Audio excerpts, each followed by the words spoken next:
오늘 우리가 파헤쳐볼 주제는 바로 조선 성리학의 두 거인, 퇴계 이황과 율곡 이이의 위대한 철학 논쟁입니다.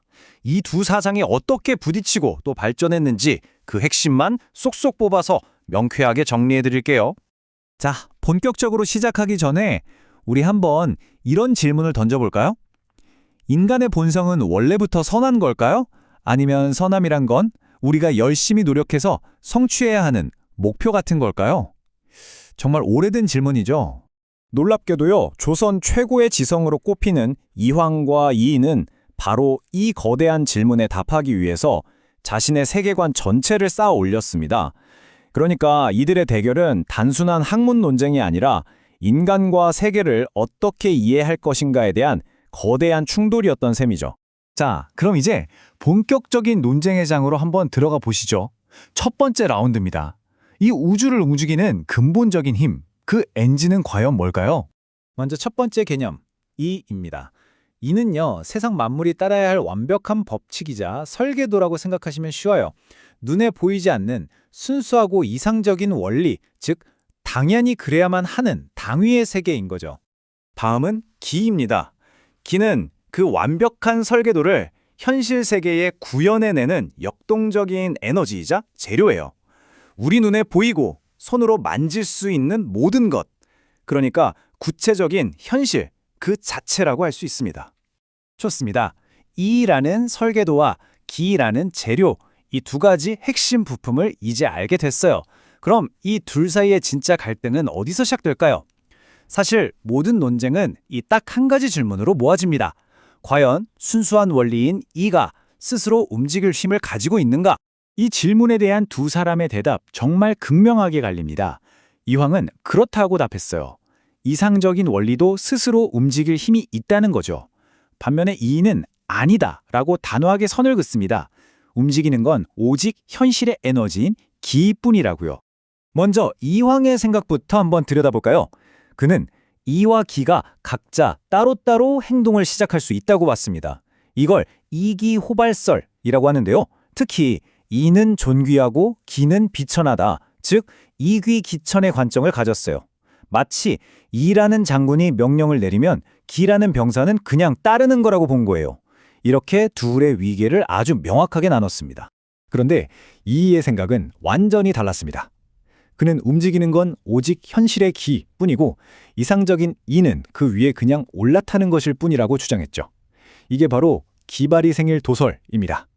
또 이는 보편적인 원리이고 기는 그것을 담는 그릇이다 라는 이통기국을 내세웠는데요. 즉 아무리 완벽한 설계도인 이가 있어도 실제 재료이자 건축가인 기가 없으면 아무 소용이 없다는 뜻이죠.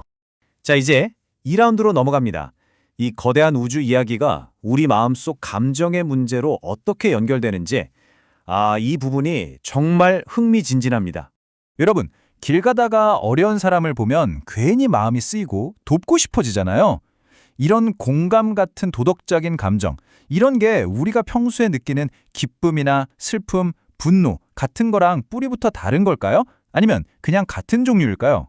이황은요, 이 둘의 뿌리가 완전히 다르다고 봤어요. 측은지심 같은 도덕 감정, 즉 사단은 순수한 원리, 이에서 직접 나왔기 때문에 이건 100% 선한 감정이라고 주장했죠. 왜냐하면 그에게는 이 혼란스러운 현실 감정과는 딱 분리된 절대적으로 선한 이상의 영역을 지키는 게 무엇보다 중요했거든요. 반면에 희로애락 같은 일반 감정, 칠정은 기에서 나왔으니까 좋을 수도 나쁠 수도 있다고 딱 구분했습니다. 하지만 이이의 생각은 이 도너트 차트를 보시면 그냥 한 번에 이해가 됩니다. 그는 모든 감정의 원천은 하나라고 봤어요. 사단이라는 도덕 감정은 별개의 감정이 아니라 칠정이라는 전체 감정의 바구니 안에서 특별히 선한 부분만 콕 집어서 부르는 이름일 뿐이라는 거죠. 즉, 이상적인 선함은 복잡한 현실 감정의 바깥이 아니라 안에서 찾아야 한다는 겁니다. 이게 바로 칠정이 사단을 포함한다는 칠포사의 핵심이에요. 자, 드디어 마지막 3라운드입니다. 이렇게 세계를 보고 감정을 이해하는 방식이 완전히 다른데, 그럼 두 사람은 우리가 어떻게 해야 더 나은 사람, 즉 성인이 될 수 있다고 봤을까요? 이제 이론이 실천으로 넘어가는 지점이죠. 네, 이들의 철학이 우리 삶에서 대체 무슨 의미가 있느냐는 거죠. 이 수양 방법의 차이야말로 두 사람의 사상 전체를 꿰뚫는 가장 핵심적인 차이를 보여줍니다. 이왕은 경, 즉 항상 깨어있는 마음가짐으로 흐트러지기 쉬운 현실의 길을 잘 다스려야만 순수한 이상, 이가 드러난다고 봤습니다. 통제의 방점이 찍혀 있는 거죠. 반면에 이인은 성, 즉 진실된 마음으로 자신의 탁한 기질 자체를 맑게 바꾸는 기질 변화를 강조했어요. 이건 현실을 그저 통제하는 걸 넘어서 현실 자체를 이상에 가깝게 변화시키는 것에 가깝습니다. 자, 지금까지의 치열했던 논쟁을 최종 점수표로 깔끔하게 정리해 보겠습니다. 이걸 보시면 두 철학자의 차이가 정말 한눈에 쏙 들어올 겁니다. 이 표가 모든 걸 말해주죠. 이와 기의 관계에서부터 이가 움직일 수 있느냐 없느냐, 감정의 뿌리가 같으냐 다르냐, 그리고 수양 방법에 이르기까지 모든 면에서 이렇게 팽팽하게 맞서고 있습니다. 한마디로 이황은 분리와 위계를 통해 이상을 지키려 했고, 이인은 통합과 조화 속에서 현실을 설명하려고 했던 거죠. 조금 더 쉽게 요약해볼까요? 이왕은 어떻게든 도덕 원리, 즉 이상의 절대적인 순수성을 지키고 싶어 했습니다. 반면에 이인은 그 이상적인 원리가 이 복잡하고 혼란스러운 현실 속에서 실제로 어떻게 작동하는지를 설명하는데 더 관심이 많았다고 할 수 있죠. 결국 이 모든 복잡한 논쟁의 핵심은 우리가 처음 던졌던 그 질문으로 다시 돌아갑니다.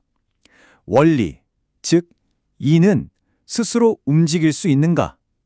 이 단 하나의 질문에 대한 대답이 두 거인의 철학 전체를 갈라놓은 겁니다. 이황의 대답은 그렇다. 이이의 대답은 아니다. 정말 단순하죠?